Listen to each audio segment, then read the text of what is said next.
तो चलिए बच्चों, हम आज पढ़ते हैं पटना से नथुला की यात्रा। जैसा कि हम लोग देख रहे हैं, यह एक संस्मरण है पटना से नथुला की यात्रा। तो किसी भी यात्रा को शुरू करने से पहले उसके विषय में पूरी जानकारी कर लेना जरूरी है कि यहाँ से कितनी दूर है, कौन सी ट्रेन से जाना है, कहाँ उतरना है, कहाँ रहना है और कहाँ खाना पीना है। तो चलिए बच्चों, हम पहले नक्शे पर देख लेते हैं कि कहाँ से कहाँ, यहाँ से हम लोगों को ऐसे होते हुए यहाँ जाना है सिक्किम। ये बिहार की राजधानी पटना है, ये बंगाल है, ये बंगाल है और इसी बंगाल में से होते हुए हम लोगों को यहाँ पहुँचना है, यात्रा करना है। तो फिर देखते हैं आगे। तो चलिए बच्चों, हम लोगों को इस पटना जंक्शन से होते हुए ट्रेन पकड़ना है। कह रहा है कि 8 नवंबर 2010 को ठंड भरी काली रात, और यहीं से 8 नवंबर 2010 को है जो कि यात्रा शुरू हो रही है। ट्रेन से पूरी उतरते हैं और वहाँ से उतर कर सुबह है जो कि वो सिक्किम के लिए जाना शुरू करते हैं।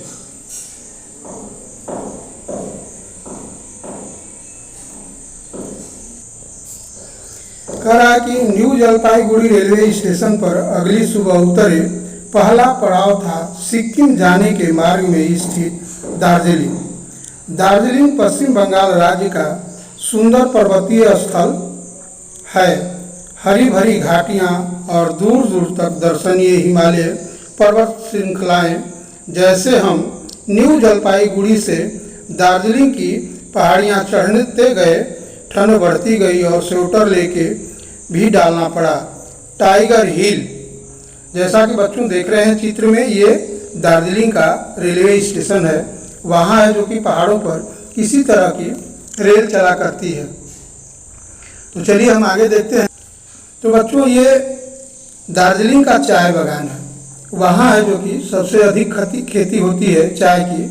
महिलाएं हैं जो कि चाय की पत्तियाँ तोड़ रही हैं, और जैसा कि आप देख रहे हैं, ये सब में चाय के अलावे ये बहुत सारी महिलाएं हैं जो कि बहुत सारा, ये पहाड़ी इलाका है ऊपर में, और यहाँ चित्र में जो देख रहे हैं बहुत सारी महिलाएं हैं जो कि चाय तोड़ रही हैं। दार्जिलिंग से बच्चों ये कंचनजंगा है, जिसकी सतरंगी चोटी आपको दिखाई दे रही है।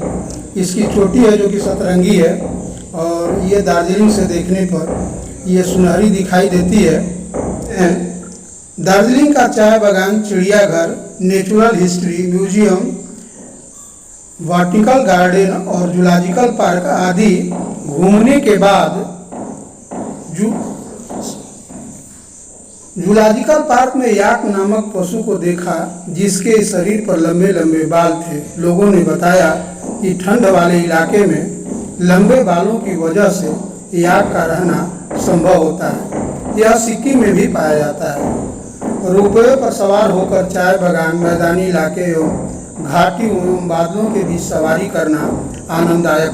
तोड़ रही हैं चाय की पत्तियाँ। पीछे आप देख रहे हैं बहुत सा, उधर है जो कि पहाड़ दिखाई दे रहे हैं। जैसा कि आप चित्र में देख रहे हैं, ये चाय बागान है और इसमें महिलाएं हैं जो कि चाय की पत्तियां तोड़ रही है। ये याक नामक जानवर है और ये भैंसे का आकार होता है और इसके बालों पर शरीर। दार्जिलिंग घूमने के बाद अगली सुबह सिक्किम की राजधानी गंगटोक के लिए प्रस्थान किए, जो 6000 फीट की ऊंचाई पर स्थित है। यहाँ की मुख्य सड़क महात्मा गांधी मार्ग है। जैसा कि चित्र में आप लोग देख रहे हैं बच्चों, ये गंगटोक है सिक्किम राज्य की राजधानी। यहाँ देख रहे हैं रोपवे है और पहाड़ी पर बहुत से घर बने हुए हैं, और यही गंगटोक टाउन है जैसा कि चित्र में आप देख रहे हैं। यहाँ की सड़कें जो महात्मा गांधी मार्ग है, यहाँ की मुख्य सड़क है महात्मा गांधी मार्ग। और उस सड़क के दोनों तरफ बैठने के लिए कुर्सी बनी होती है। यहाँ की मुख्य जाति लेप्चा, नेपाली, भूटिया 3 जातियाँ निवास करती हैं। यहाँ की मुख्य नदी तीस्ता है। युवकों के लिए चिड़ियाघर के नज़दीक हिमालय पर्वत रोहण संस्थान है। ये भारत के गौरव तेंजिंग नोर्गे की आदमकद मूर्ति लगी हुई है। यहाँ का एवरेस्ट म्यूजियम रोमांचक यादगार है। मुझे तेंजिंग नोर्गे के बारे में कुछ जानकारी मिली जो इस प्रकार है। पर्वतारोहियों के साथ तेंजिंग 20 साल की उम्र से ही कुली के रूप में जाते रहते थे। तेंजिंग यूँ तो भारत के मूल निवासी बन गए थे, मगर उनका जन्म तिब्बत में हुआ था और बचपन के दिन उन्होंने नेपाल में बिताए थे। वैसे तो उन्हें बिल्कुल भी पढ़ना लिखना नहीं आता था, मगर देश विदेश के पर्वतारोहण के साथ कई भाषाओं में बातचीत कर लेते थे। वे सबसे दोस्ती भी कर लेते थे। 1947 में एक पर्वतारोही दल के साथ जाते समय एक साथी बांगटी नोर्बू, जो पहाड़ से गिरकर गंभीर रूप से घायल हो चुके थे, को पीठ पर लाद कर कई मील चलकर अस्पताल ले गए और इस प्रकार बांगडी को बचाया। सन 1953 में Tenzing Norgay sir Edmund Hillary के साथ हिमालय पर्वत श्रृंखला के सबसे ऊंचे शिखर एवरेस्ट, जो कि समुद्र तल से 8,848 मीटर ऊंचा है, पर चढ़े और विजय का झंडा गाड़ा और दुनिया में भारत का नाम रोशन किया।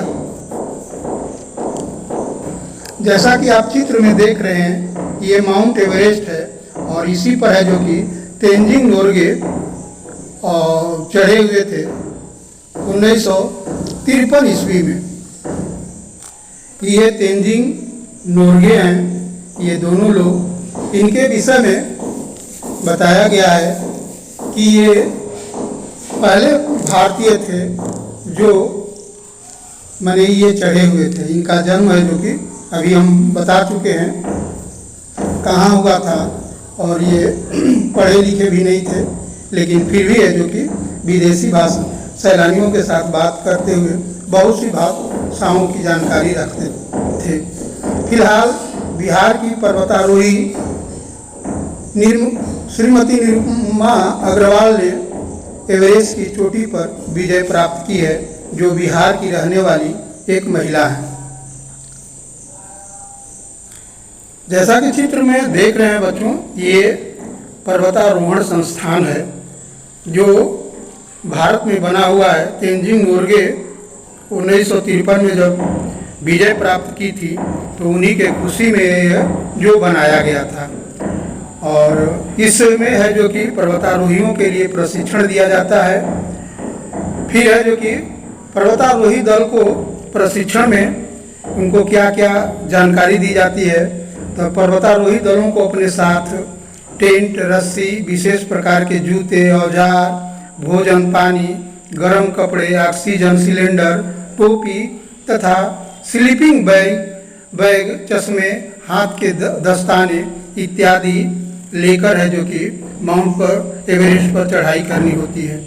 यह एक माउंट एवरेस्ट पर चढ़ना साहसिक कदम है, जिसमें साहस होता है वही इस काम को अंजाम देता है। जैसा चित्र में आप देख रहे हैं बच्चों, इसी तरह लोग हैं जो कि एवरेस्ट की चढ़ाई चढ़ते हैं और उन्हें चढ़ने के लिए विशेष प्रकार की ट्रेनिंग दी जाती है। ये सिक्किम राज्य की महिलाएं हैं और इनके कपड़े हैं। यहाँ के लोग सभ्य एवं सुशील तथा मेहनती होते हैं, और ये है जो कि इनकी महिलाएं हैं और इनके कपड़े हैं, और इनके लोगों का मुख्य। एक दिन लेखक है जो कि गंगटोक से 52 किलोमीटर दूर समुद्र तल से 14,500 फीट की ऊंचाई पर स्थित नथुला घूमने गए। यह भारत तिब्बत की सीमा पर स्थित है। जैसे जैसे गंगटोक की ओर आगे बढ़े, ठंड बढ़ती गई। इन पहाड़ों पर घुमावदार सड़क सांप की तरह दिखाई पड़ रही थी। सड़क के तरफ पहाड़ और दूसरी तरफ हजारों फीट गहरी खाई थी। देखकर मन घबरा जाता है। आखिर नथुला आ ही गया। बिछी हुई बर्फ की चादरों के बीच हम सभी खड़े थे, उत्साहित, आनंदित। सबसे ऊंचाई पर शान से लहरा रहा था अपना प्यारा तिरंगा। इतनी ऊंचाई पर तिरंगे को लहराना देख मन गर्व से भर गया। दूसरी ओर चीन देश का भी झंडा लहरा रहा था। जैसा कि आप चित्र में देख रहे हैं, ये है जो कि इधर चाइना है और इधर भारत है, और यही नथुला दर्रा है, और इसी से है जो कि व्यापार होता है। यहाँ से पहले पुराने ज़माने में सिल्क का व्यापार होता था, और यहीं से है जो कि हमारे यहाँ चीनी यात्री नालंदा, बोधगया तथा विक्रमशिला तक आते थे। और वहाँ है जो कि अत्यधिक ऊंचाई पर एक बच्चा है जो कि लेखक के साथ खेलने कूदने में व्यस्त था। वह है जो कि बेहोश हो जाता है, और उसको है जो कि हमारे सैनिक उठा कर ले जाते हैं, और उसको है जो कि ऑक्सीजन देते हैं। फिर है जो कि बच्चा ठीक हो जाता है। तो बच्चों, अब यहाँ घूमने के बाद है जो कि ऊंचे पर्वतीय स्थल और प्राकृतिक सौंदर्य को देखने के बाद है जो कि शांत माहौल में और है जो कि प्राकृतिक स्वच्छ वातावरण में घूमने के बाद है जो कि लेखक है जो कि वापसी का यात्रा पूरी करते हैं। यह उनके लिए गंगटोक रहा और सिक्किम राज्य को घूमे, और मेन उद्देश्य उनका था नथुला दर्रा देखने का। तो प्राकृतिक छटा देखने के बाद है जो कि लेखक है जो कि वापस हो जाते हैं अपने जगह के लिए। तो चलिए बच्चों, हम लोग पटना से नथुला की यात्रा का प्रश्न उत्तर देख लेते हैं। चलिए, पहला प्रश्न है कि किन दो राजधानियों की बात लेख में की गई है? तो उत्तर होगा बिहार की राजधानी पटना तथा सिक्किम की राजधानी गंगटोक की बात लेख में की गई है। दूसरा प्रश्न हम देखेंगे कि सुबह के समय बर्फ से ढकी कंचनजंगा चोटी कैसी दिखती है? तो सुबह के समय बर्फ से ढकी कंचनजंगा की चोटी सुनहरी और सतरंगी दिखती है। तीसरा का है कंचनजंगा की चोटी पर बर्फ क्यों जमी रहती है? तो कंचनजंगा की चोटी पर बर्फ इसलिए जमी रहती है, अत्यधिक ऊंचाई पर है और वहाँ तापक्रम है जो -0 डिग्री से नीचे है, इसलिए वहाँ सालों भर बर्फ जमी रहती है। तीसरा का प्रश्न है सूर्योदय और सूर्यास्त के समय दृश्य कैसा लगता है? तो सूर्योदय एवं सूर्यास्त के समय कंचनजंगा का दृश्य सुनहरा एवं सतरंगा दिखता है। चलिए, पांचवा प्रश्न है हिमालय पर्वत की कुछ अन्य चोटियों के नाम बताइए। तो हिमालय पर्वत की कुछ अन्य चोटियां हैं एवरेस्ट, K2, गौरीनंदा एवं गाढ़वी। अंतिम प्रश्न है भारत के कुछ अन्य पर्वत स्थलियों के नाम पता करके लिखिए। तो भारत के कुछ अन्य पर्वत स्थलीय हैं श्रीनगर, शिमला, मसूरी, नैनीताल, मनाली इत्यादि।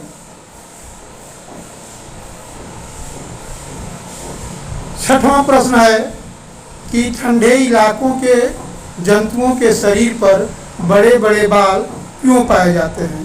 तो ठंडे इलाके के जंतुओं के शरीर पर बड़े बड़े बाल इसलिए पाए जाते हैं कि वहाँ है जो कि तापक्रम बहुत कम रहता है, माने -0 डिग्री के नीचे रहता है, और लंबे बाल है जो कि उष्मा के कुचालक हैं, जंतुओं के शरीर के तापक्रम को बाहर नहीं जाने देते हैं। इसलिए प्राकृतिक ने वहाँ के जंतुओं को लंबे लंबे बाल पैदा किए हैं। अगला प्रश्न है कि तेंजिंग नोर्गे के बारे में अपने शब्दों में लिखिए। तो तेंजिंग नोर्गे का जन्म तिब्बत में हुआ था, उनका बचपन नेपाल में गुजरा था और बाद में उन्हें भारत की नागरिकता प्राप्त हो गई और वे भारत के मूल निवासी बन गए। सन 1953 ईस्वी में Tenzing Norgay and Aemond Hillary Himalaya की सबसे ऊंची चोटी माउंट एवरेस्ट पर विजय प्राप्त की थी। अगला प्रश्न है, पर्वतारोहण के लिए क्या क्या तैयारी करनी पड़ती है? तो पर्वतारोहण के लिए पहली तैयारी है कि इसके लिए हमें किसी भी पर्वतारोहण संस्थान से प्रशिक्षण लेना होता है और अपने साथ पर्वतारोहण जब भी कीजिएगा तो अपने साथ है जो कि टेंट, रस्सी, हथौड़ा, गोईता और विशेष प्रकार के जूते, चश्मे, दस्ताने और ऑक्सीजन से भरे सिलेंडर, भोजन, पानी, गर्म कपड़े, हेलमेट इत्यादि लेकर और साथ में एक कुली लेकर जाना होता है।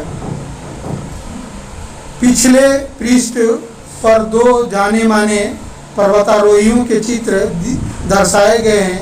ये आपको क्या क्या पहने दिखाई पड़ रहे हैं? तो ये जो चित्र पिछले पृष्ठ पर दिखाए गए हैं ये Tenzing Norgay and Edmund Hillary के हैं। ये अंदर में गर्म कपड़े, ऊपर चमड़े का जैकेट पहने हुए हैं, सिर पर हेलमेट तथा काला चश्मा लगाए हुए हैं तथा पीठ पर ऑक्सीजन का सिलेंडर लिए हुए दोनों काफी प्रसन्न मुद्रा में दिखाई पड़ रहे हैं। उन्हें ऐसे कपड़ों की जरूरत क्यों पड़ती है? तो कड़े ठंड से बचने के लिए उन्हें ऐसे कपड़ों की जरूरत पड़ती है। पर्वतारोहियों को चढ़ने के लिए किन किन सामानों की आवश्यकता होती है इसकी सूची बनाइए। तो सूची निम्न प्रकार होगी: रस्सी, कुल्हाड़ी, कुदाल, स्लीपिंग बैग, चश्मा, टोपी, दस्ताने, ऑक्सीजन गैस सिलेंडर, सामान ढोने का थैला और खाने पीने के सामान। पर्वतारोहण का प्रशिक्षण लेते समय लोग क्या क्या कर रहे थे? प्रशिक्षण के दौरान पर्वतारोही अपने पीठ पर सामान लाद कर बर्फ की पहाड़ियों पर चढ़ने और सीधी ढलानों पर उतरने का अभ्यास कर रहे थे। रस्सी, कुल्हाड़ी आदि के सहारे चढ़ाई जारी रखी जाती है। प्रशिक्षण लेने वाले प्रसन्न दिखाई पड़ते हैं। कह रहा है कि यदि आपको अपने घर के आसपास ऐसा वातावरण बनाना हो तो उसके लिए क्या करना चाहेंगे? तो अगर हमको अपने घर का या अपने आसपास का सिक्किम के सड़कों जैसा वातावरण साफ सुथरा बनाना हो तो उसके लिए हम लोग अपने सुबह शाम सफाई करनी पड़ेगी और पानी का छिड़काव करना पड़ेगा तथा फूल पौधों को पानी देना पड़ेगा। चलिए बच्चों, अगला प्रश्न है, सिक्किम के लोग कैसे होते हैं? तो सिक्किम के लोग सरल, मेहनती एवं स्वस्थ होते हैं तथा वे दूसरे के सहयोगी होते हैं। कह रहा है कि वह बच्चा क्यों बेहोश हो गया? अधिक उछल कूद करने के कारण उस बच्चे के शरीर का ऑक्सीजन लेवल नीचे हो गया जिसके कारण वह बच्चा बेहोश हो गया। आगे प्रश्न है कि भारतीय सीमा पर सैनिकों ने तिरंगा क्यों फहराया होगा? तो भारतीय सैनिकों ने तिरंगा इसलिए फहराया होगा ताकि सभी समझे कि यहाँ तक भारत का क्षेत्र है। यदि कोई सीमा में घुसने का प्रयास करेगा तो उसको मजा चखाने के लिए हमारे सैनिक 24 घंटा तैयार रहते हैं। अपने गांव या शहर की सड़क की तुलना गंगटोक के महात्मा गांधी मार्ग से कीजिए और लिखिए, जैसे मेरे गांव की सड़क पर बैठने के लिए कुर्सियां नहीं बनी है, महात्मा गांधी मार्ग पर सुंदर कुर्सियां बनी है। इसका उत्तर लिखेंगे, मेरे गांव या शहर की सड़कें उतनी अच्छी नहीं है जितना अच्छा महात्मा गांधी मार्ग है। सफाई की व्यवस्था हमारे गांव या शहरों की सड़कों पर नहीं है, महात्मा गांधी मार्ग के किनारे जैसे कूड़ेदान भी हमारे गांव या शहरों में नहीं है, सड़क किनारे फूल भी हमारे गांव या शहर की सड़कों पर नहीं है, जैसा कि महात्मा गांधी मार्ग पर देखने को मिला। क्या आपने किसी और देश का झंडा देखा है? यदि हाँ तो किस देश का? नाम लिखिए और झंडे का चित्र बनाइए। जैसा कि बच्चों आपने चित्र में देखा चाइना का झंडा, एक पाकिस्तान का भी झंडा होता है, या हमारा पड़ोसी मुल्क बांग्लादेश का झंडा सबसे आसान है, वह इंडिया जैसा होता है लेकिन बहुत सारा भिन्नता है। बच्चों लास्ट प्रश्न है कि आपने कभी भी यात्रा की हो तो यात्रा के बारे में पढ़ा हो तो उसके बारे में लिखिए। तो बच्चों ये आप अपने जीवन में बहुत जगह गए होंगे, अपने बगल के क्षेत्रों में गए होंगे या छोटी मोटी यात्राएं की होंगी। यह प्रश्न आप अपने से लिखिएगा और यह पाठ है जो कि यहीं से हम समाप्त करते हैं। कोई बात अगर नहीं समझ में आए होंगी तो आप पूछ सकते